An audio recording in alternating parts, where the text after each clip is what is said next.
daal di leen wax actualité bi ak yéen kaay la ñu xëy fësal n'est-ce pas. mën nañ njëkk ci kaw tribune bi. Tribune yéen kaay nee na les clients qui peinent donc à retirer leur argent râlent. parce que nag da ngay am sa xaalis dénk ko ci banque bi ñoom Khadija madame Kébé. boo demee foofu dugal fa sa koppar nga ñëw di jël banque bi ne la déedéet li nga jël nii wax fa dëgg antanuñ ko gis naa ko ci fête yi passé nii ci avec yi femmes yi avec yi da ngay dem di retirer sa xaalis ñu ne la lii lañ la mën a jox demaatal ba suba nga ñëw ñu complété waat nga demaat ñu ne la waa am téel ci lii en attendant ñu joxaat la c'est parce que banque yi amatuñu xaalis. Tribune yéen a kaay nee na ni la crise économique bii moo fi jaar li okk réew mi moo xuri banque yi ba mi ngi nii la crise économique n'épargne pas les banques koppar amatul ci banque yi ndax faute de provision des clients reviennent des GAP les mains vides da nga yor sa carte GAP dugal mu ne la allez-vous-en fi dara mu fi maax yow yam banque bi ne la li ngay ut si moom laay wër fu mu nekk nii da ngay dugal sa carte GAP mu ne la li ngay seet nii man moom laay wër moo ma manqué mi ngi nii des clients qui sont obligés de faire des provisions donc de fonds 48 heures à l'avance clients yu bari nag ni ko Mamadou Fofana waxee boo denkee sa xaalis ñu lay liñ bat ñoom ñëpp tëj nañu seen i compte faf parce que mi ngi nii des investisseurs privés daw nañu dem nañ ci réew yi deen ndooy loolu moom umpul kenn ay nit ñoo xam ne moom dem nañ seen yoon gàddu nañu seen i dëbës dem nañu Côte d'Ivoire ñii ña nga Gambie ñii ña nga Guinée ku si nekk foo xam dem installé wu fa. cas na may moom anamu moom comme Guirlande day jékki-jékki tàkk fay cas na may anamu cas na may de boo koy napp doo xam te foo koy napp doo xam foo koy jaar kin gisatu ko. Tribune yéen a kaay ne fii la réew mi toll ñàkkum koppar gu mat sëkk yegg na ba ci banque yi dem di jël ñu ne la fii dara amu fi affaire West African Energy Samuel Fall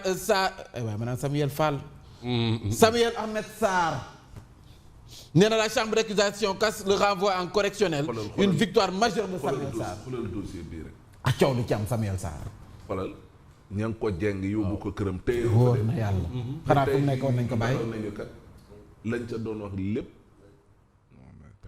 kon fii la mujj nii xaadim ba lok Afrique mais dossier yi ni muy mujjee fii ne gars ñi defuñu dara moo doy waar léegi kon sur la base de lan nañ leen téye kon lii moo tax Cheikh Khalifa Kounta mii porte-parole njabootuk ak lu kuntu di interpeller autorités yi ba noppi di sàkku sénégalais yi ñu def seen kéem kàttan ba dox si lu saxal jàmm ci réewum Sénégal gii dox si cohésion nationale véritable levier la noonu loolu ngir réew mi mën a suqaleku réew mi suqaleku googee nag bokk na si investisseurs yi wala ñi nga xam ne wax fa dëgg gisatuñu seen bopp ci réew mi ñu dem ci réew yi dendandoo yi mi ngi ni Amadou Diagne Fojeka moom jël na rapport am boobu présenté ko président bu Angola Amadou Diagne Fojeka moom dem na fa remise officielle du rapport général du Forum Afrique Émirats Arabes Unis l'invité du président angolais à Amadou Diagne donc l'invite autant pour moi en vue d'explorer concrètement les opportunités d'investissement et de partenariat offertes au secteur privé africain mi ngi ni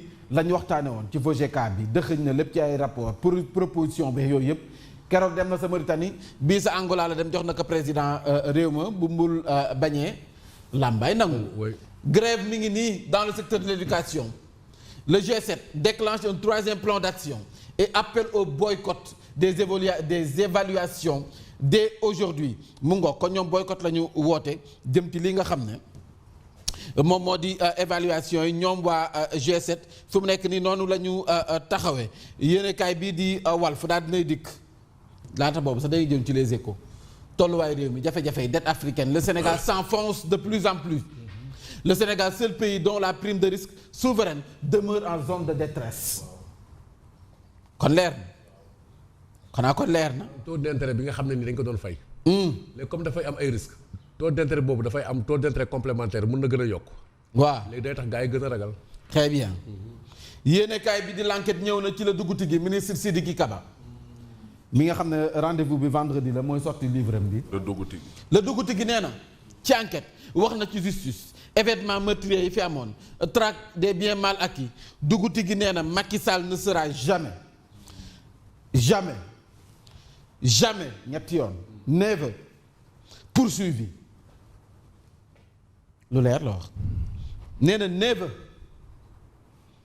Macky Sall ne sera jamais poursuivi traque des biens mal acquis dikkaat na moom la duguti gi pourquoi traque boobu s'est arrêté à Karim Meïssa Wade xam naa bu ñu demee ci jour dédicace bi na ko leeral. Quand on est ministre de la justice on n'a pas une prise sur les magistrats il faut ñu bàyyi ci xel nekk ministre de la justice sax taxul la yaa moom ñëpp magistrats yi. longue détention yi nee na moom en tant que ministre de la justice doon na libéral tool si ñaari du ñu dàpp ñetti junni ci ñoo xam ne caabi daf leen féete ginnaaw. grâce yi président doon def ñu ngi koy def foofu la.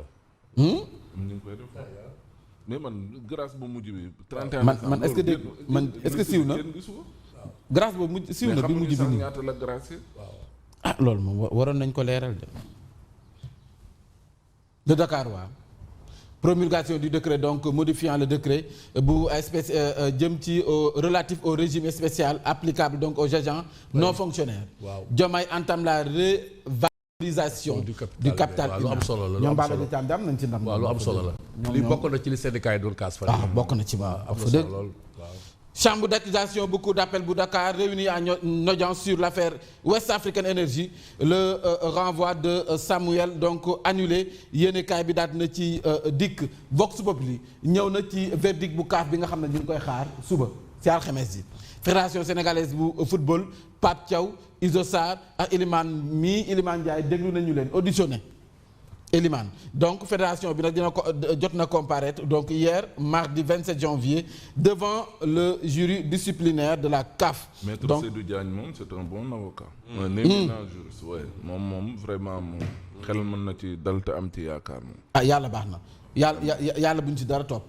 Contentieux donc CAF fédération sénégalaise de football la FIFA siffle la fin donc la fin du suspense. Aucune prérogative donc de sanction contre le pays de la Teranga li xel mën na seddal le Sénégal disciplinaire de la CAF verdict attendu sous 48 heures fekk 48 heures mën nañ xaar ne kon loolu mën na am sécurité foncière loi sur le domaine national le cours magistral donc du professeur Ibra Siré Ndiaye mi ngi ci yéenekaay bi le peuple quotidien ñëw na ci 8 milliards yi nga xam ne daanaka moom lañ toppee Samuel Ahmed Sarr waaye zéro preuve France daal di xëddeen un camouflet pour les accusateurs de Samuel Sarr ña ko doon tuumaal fu mu nekk nii dinañ wax lan la ñuy wax waa koñ ba waa koñ ba kay te ñu tekk bracelet bañ ko takkal. waaw te ñett ñu tekkil ko nag. oui waaw Samuel nag war war a signé à domicile takkal ko nañ la bàyyi nag parce que nag il faut nag ñu bàyyi la nga doxee moom la Diop tamit moom Diop tamit lan la ñuy xaar pour tekki bracelet. nee naa la Ismaïla Madior Fall moom it kenn tekkilagu ko Lat Diop kenn tekkilagu ko donc Samuel tamit kenn tekkilagu ko moom it. ah mais Samuel comme dañ dem ci vers un non-lieu d'après son avocat. mais xanaa dinañ tekki kii bi bracelet. tekki leen lam yi tekki leen lam yi critique yéen a kaay ngi nii Ousmane Sonko waxati na nee na problème bii fii réewum Sénégal benn problème la ñu am benn bëñ buy metti la ñu am mooy sunu justice bii moo ko wax Ousmane Sonko nee na certains veulent nous imposer une chape donc de plomb pour nous empêcher de parler de la justice comme si waaw kooku kan la certains yooyu kan la mi ngi nii comme si le magistrat était un demi-dieu je le disais déjà quand j'étais dans l'opposition ce ne sont que des êtres humains il existe donc un clergé tout ce qui a été détruit au Sénégal est passé par la justice et tout ce qui a été détruit dans la justice est passé par eux et ils sont toujours en poste. sauf que li changé mooy moom ci justice la bokk léegi parce que bi ci gouvernement. waaw moo ma jaaxal loolu moo changé. man moom waa léegi man moo ma jaaxal na. yow kay sa bopp nga war a. moo tax may laaj moom xam naa amagul ministre de la justice. waaw yaa ngi ci gouvernement bi kay. waaw moo def castingu Yacine Fall wala def ko. waaw mais Yacine Fall dafa moom magistrat. moo ma jaaxal nag xëj na nag li ma doon xaar boobu moom moo fa nekk. mais yow. waa daal waxul wax ji. waaw da forum de. da forum de. daa forum de. li mu wax bu fekkee li mu xam bu fekkee ñun xamuñu ko nañu wax. mais maamee teel nga tourné de. maa ngi ñëw. critique bi da ko teel dëpp. critique bi Déthié Fall Déthié mi il faut mu wax ak ñoom. ana Déthié lu mu wax. non kii xoolal Real kii dental. Université waaw Souleymane Niang de Matam. waaw Déthié Fall satisfait du job. de Dantel BTP maanaam. waaw lu Ousmane Sonko waxoon ci université Matam. mu ne woon. waxu ci woon ay affaires irrégularités. waaw léegi du Dantel BTP bi lañ doon tudd. moom Dantel BTP bi xëyoo fi gis journal yëpp Sénégal xamoo nu mu demee ñëpp titre doo ko nii. léegi moo fi seen mbégteem. léegi tey ñoom ñu ngay ñëw ci tagg lan moo xew. dañu leeral tamit nag ñu xam. xëy na li ñaawoon démb moo rafet tey. non mënuñ toog mais da ngeen mais da ngeen di yeew naan surfacturation après ngeen ñëw naan lii moo baax. mais quand même il faut respecter les Sénégalais. non c'est vrai wax nga dëgg nag moo grand frère Déthié Fall. wax nga dëgg nag l'observateur ñëw na ci commission de discipline bi dental BTP na leer. dental moom dental. au cœur de la réunion de la CAF yéenekaay bi daal dina ci dikk bu baax daal di koy faram-fàcce Macky Sall ne sera jamais poursuivi yéenekaay bi daal dina ci dikk bu baax a baax ay kàddu la yu bawoo ci duguti gi ministre Sidiki Kaba point actu daal dinay ñëw ci frondeurs yi ay frondeurs entre guillemets mooy APR toujours présent malgré les signaux donc de mise à l'écart kii nga xam ne mooy Abdoulaye Daouda Diallo daanaka activités yu bari kenn déggatu ko waaye terewul mi ngi figurer ci comité provisoire de liaison et de suivi du secrétariat exécutif bu national. non mais attends mais Abdoulaye Daouda Diallo saa waay keroog organisé na ba ñuy def seen remobilisation yi au niveau départemental. oui organisé na pour le titre de la paire. Abdoulaye Seydou Sow malgré sa participation au dialogue politique est désigné superviseur à Matam dans le cadre donc de la mise en place des structures internes. Ablaye moom xam nga ban tànk lay fekkee booy bi Pedre. matt lalu gaa yëpp la xam. Mbadou seen matt lal yëpp la xam. Pedre wax ñu nag yow fooy fanaan kon nag boo xamee matt lal yi. Pedre daa grave de. Abdou Mbow bi ancien porte-parole disparaît de la nouvelle liste de nomination sans explication officielle sur les raisons donc de cette mise à l'écart boo xefee de Abdou Mbow bi est-ce que du nekk invité seen show tey jii mercredi bi. seen show à tout moment mën a nekk.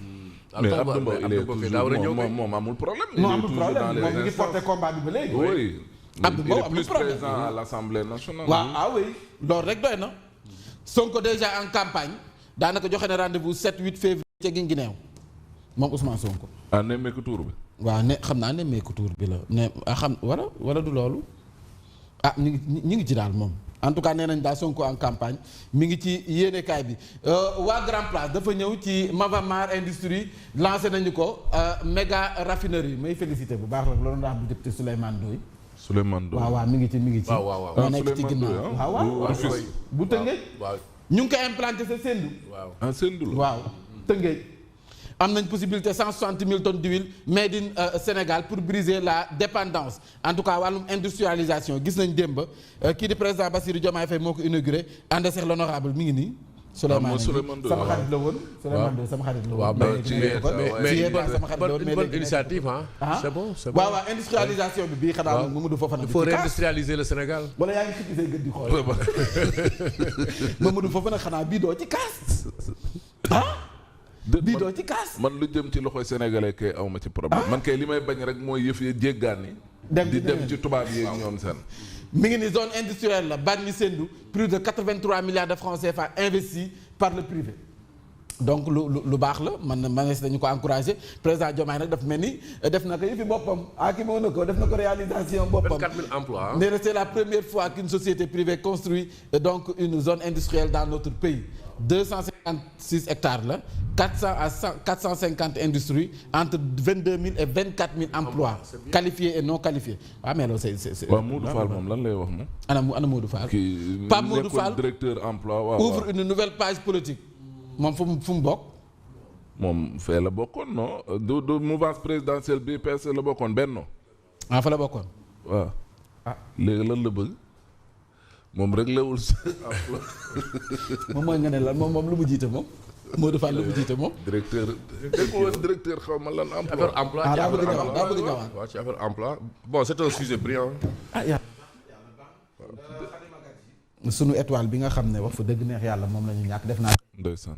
denc man nag gàjj rek laay wax. xalima gaaj xalima gaaj donc. mais gàjj la nit ñi di wax tamit waaw man de gàjj rek laay wax donc mi ngi noonu. seen sens. géej la. waaw ngiij waaw suñu mbokk Joof la. ndeysaan. ñu ko jaale waat na ko yàlla yërëm.